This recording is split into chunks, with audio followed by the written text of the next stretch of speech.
আমি আমি in general আমরা অন্যান্য প্ল্যান্টেশনে কী করি, সেখানে আমার চারা তৈরি করছি নার্সারিতে, নার্সারি থেকে চারা যাচ্ছে আমার ফিল্ডে যাচ্ছে, সেখানে গিয়ে আমি প্ল্যান্টিং করছি। ম্যানগ্রোভের ক্ষেত্রে আমরা প্রথম অ্যাটেম্পটা নিই, প্রথম যে আমি সতেজ যে বীজটা পাচ্ছি সেই বীজটাকে আমি ডাইরেক্ট সোয়িং করাচ্ছি। সোয়িং করলে যাতে হয় তাতে ন্যাচারাল এবং ভিকারটা অনেক ভালো থাকে, তার হার্ডেনিং রেজাল্টটা অনেক বেটার হয়। তাতে হয়তো স্পেসিংটা আমি ঠিক মেনটেন করতে পারি না, বাট তাতে রেজাল্ট অনেক বেটার এবং তাতে রুটের সিস্টেমটা অনেক বেটার হয়। আর ম্যানগ্রোভের রুট হচ্ছে খুব ডেলিকেট, ম্যানগ্রোভের রুট খুব ডেলিকেট, মানে একবার যখনই আমি ট্রান্সপ্লান্টিং হয় একটা জায়গা থেকে একটা জায়গায় মুভ করছি যখন, তাতে যদি রুট ড্যামেজ হয়, বিশেষ করে যেমন এই বাইন, তাকে বাঁচানো খুব মুশকিল। বাঁচে না বলবো না, বাঁচানোর জন্য যে হাজার রকম যে প্রচেষ্টা আছে সেগুলো আমরা করছি। ফরেস্ট ডিপার্টমেন্ট থেকে আমরা অলরেডি অ্যাডপ্ট করেছি এবং পূর্ব মিদনাপুরে উই আর সাকসেসফুল। এবং পূর্ব মিদনাপুরে আপনি খেয়াল করবেন, এই আজকে দেখুন এই মাটি ভিজে আছে, এই মাটি ভিজে আছে, কিন্তু 2 মাস আগে বা 3 মাস আগে যদি আসতেন এই মাটি কিন্তু হার্ড, একদম শক্ত হার্ড মাটি। তার মানে ওই সময় জোয়ারের জল ওঠে না।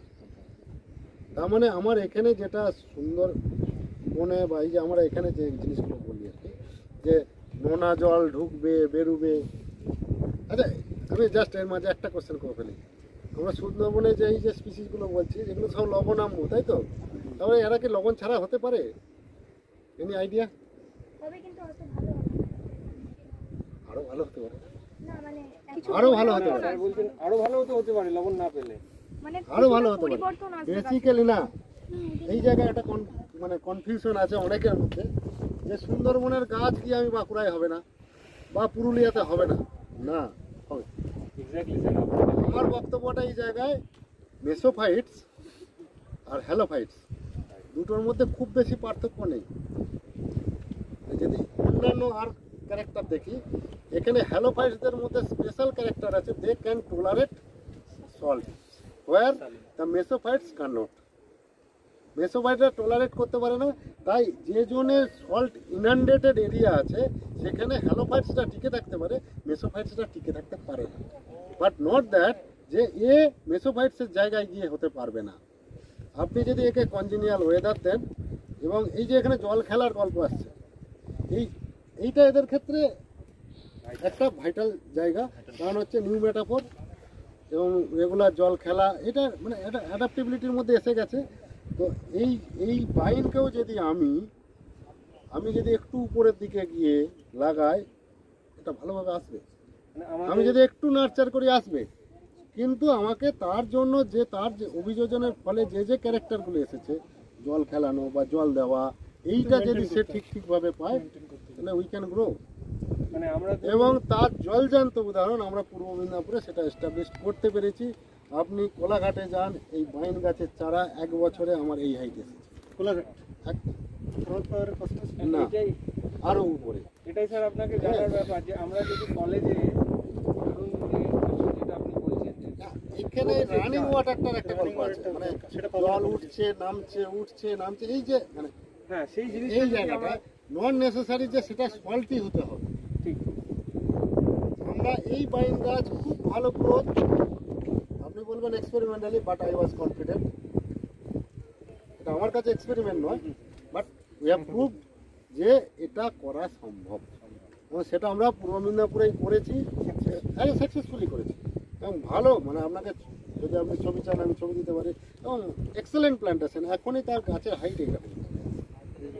বাইন, কাঁকড়া, সেখানে আমার বাইন আছে, কাঁকড়া আছে, রাইজোফোরা আছে, রাইজোফোরা মানে গর্জন আছে, ফলসি আছে। ফলসি সাইন্টিফিক নেম কেউ বলতে পারবে? অবস্থা হয় না। আচ্ছা, ফলসি আছে, তারপর হচ্ছে গরান আছে, সব স্পিসিসই মোরালেস আমরা কিন্তু করতে পেরেছি।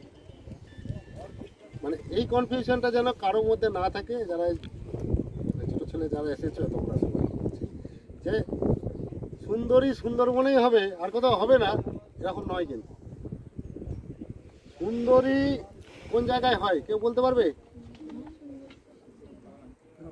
এই জায়গাটা কিন্তু আইডিয়াল পজিশন। উপকূল, এখানে সবসময় জল থাকবে না বলতে। খুব জলা জায়গায় বা যেখানে খুব জল ওঠে সেখানে সুন্দরী হয় না। সে বকখালি এবং নোনা মানে সল্টের পরিমাণ যদি বেশি হয় সেখানেও সুন্দরী আসবে না। তো এই জন্য দেখা যাবে বাংলাদেশে বড় বড় সুন্দরী গাছ আছে, কারণ এখানে নেই, কারণ ওখানে যে ওই রিফ্লাক্সটা আছে মানে মানে গঙ্গার যে মেন স্ট্রিমটা তো পাশে গেছে, পদ্মা আছে, মেঘনা আছে, এই যে সব নেমেছে উপর থেকে মিষ্টি জলটা বেশি ঢোকে, ফলে ওই বদ্বীপ এলাকাতে কিন্তু সল্টের পরিমাণটা অনেক কম as compare to this reason. ভেজিটেশনও ডিপেন্ড করে সল্টের। তো যাই হোক, আমরা প্ল্যান্টেশন মেথডে আসি। আমরা এখানে জেনারেলি করা হয় ট্রেঞ্চ কাটা হয় লম্বা করে। সেই ট্রেঞ্চ মানে বর্ষাকালের আগে ট্রেঞ্চটা কাটা হচ্ছে, ট্রেঞ্চটা কেটে নেওয়া হলো। ট্রেঞ্চটা কাটার পরে এবারে জল খেলবে, জোয়ার ভাটা যাবে, সিল্টিং, নতুন সিল্ট জমা পড়বে, মানে পলি জমা পড়বে। এই পলিটার উপরে আমরা যখনই ফিলিং হয়ে গেল তখন আমরা সিড দেবো এবং আমরা সিডলিংও দিই। সিডলিংটা দিয়ে আমরা পূর্ব মেদিনীপুরে যেটা করি, ফার্স্ট অফ অল আমরা সিড দিয়ে ট্রাই করি কতটা সাকসেস হলো। ওয়াশ আউট হয়ে বেরিয়ে যায়, কখনো কখনো 100% ওয়াশ আউট হয়ে যায়। তখন আমরা করি কি, তখন সিডলিং ট্রাই। সিডলিংটা মূলত হচ্ছে ইনফিলিংয়ের জন্য, মানে ভ্যাকেন্সি যেগুলো তৈরি হচ্ছে সেই ভ্যাকেন্সিগুলোকে ফিল আপ করার জন্য ইনফিলিং। এটা হচ্ছে কোলাঘাটে যেখানে আপনাদের প্ল্যান্টেশনটা হয়েছে, ওটা কি নদীর ধার বরাবর না একদম চরে? চরে। আচ্ছা, তাহলে ওই চরে জল ওঠে নামে যার জন্য সম্ভব হয়েছে। একদম। আমরা যদি কলেজে কিছু গাছ লাগিয়ে ট্রাই করতে চাই, মানে আইডিয়াল যে রকম কন্ডিশনটা, আইডিয়াল কন্ডিশন যদি আপনি করতে পারেন যে 6 ঘন্টা অন্তর অন্তর জল পাম্পে করে উঠলো আবার নেমে গেল, যদি আপনি এটা করতে পারেন আসবে। অ্যাকচুয়াল ওটাই করতে হবে এমন ব্যাপার নেই। কিছু গাছ আছে যেমন ধরুন এমনি কাঁকড়া, আপনি এমনি লাগান, বাইনটাও আসবে, গাছে গোড়ায় জল পেলেই গোয়ার জন্য আসবে, কিন্তু একটু পুকুরের ধার দিকে হলে ভালো হয়, লোকেশন স্পেসিফিক। আবার ধরুন এখানে এই যে হরগোজ, হরগোজটা কিন্তু অনেকে বলে ট্রু ম্যানগ্রোভ, এটা এই কাঁটাটা ম্যানগ্রোভ অ্যাসোসিয়েটেড না, এখানে ম্যানগ্রোভ এটা নিয়ে খুব কনফিউশন আছে। আচ্ছা, হ্যাঁ, আমরা বলবো আপনারা এটা নিয়ে আরো ভালো স্টাডি করা শুরু করে। কেউ কেউ বলে ট্রু ম্যানগ্রোভ, কেউ কেউ বলে অ্যাসোসিয়েট, বাট আমার কাছে এটা ট্রু ম্যানগ্রোভ। অন্য জায়গায় হচ্ছে না, আমি মনে করি না অন্য জায়গায় হচ্ছে না। এর যে ধরনের সল্ট ম্যানগ্রোভ আমি কাকে বলছি, টলারেন্সটা নিউমেটাফোর থাকবে, সল্ট টলারেন্স থাকবে, এই তো। হ্যাঁ, এর তো স্যার নিউমেটাফোর আছে, এটা নিউমেটাফোর হয় একটু টু সাম এক্সটেন্ট, ভালোই হয়, ঠিক আছে। একটু ঝাড় হলে আপনি খেয়াল করতে পারবেন, এখানে একটু বড় স্পিসিস হলে একটু হলে আমি এখানে আসেনি তো, এটা মানে প্রমিনেন্ট নয় অতটা। এর যে নিউ মেটাফোর আমি যে সিস্টেমটা বলছি অতটা প্রমিনেন্ট নয়, তবে এ যেভাবে টলারেট করতে পারে তাতে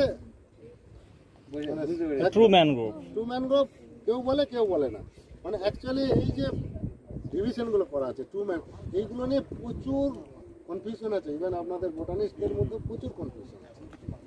ইভেন এই যে অ্যালবা, অ্যাকচুয়ালি ওটা ছিল আপনার আবিসিনিয়া মারিনা ভার অ্যালবা ছিল, হ্যাঁ, তারপরে আবিসিনিয়া অ্যালবা করা হলো। ইভেন এর মধ্যেও ডিফারেন্স আছে।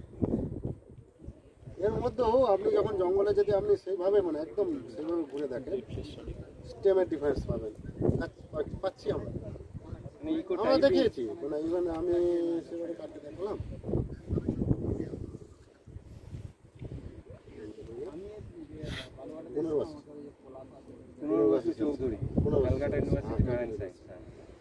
উনি আছেন আমাদের এনভায়রনমেন্ট, ওনাকে দেখলাম, উনি খুব ভালো কাটছেন, ওনাকে দেখালাম, উনি বললেন ঠিক আছে এটা অবজারভেশনে রাখছি।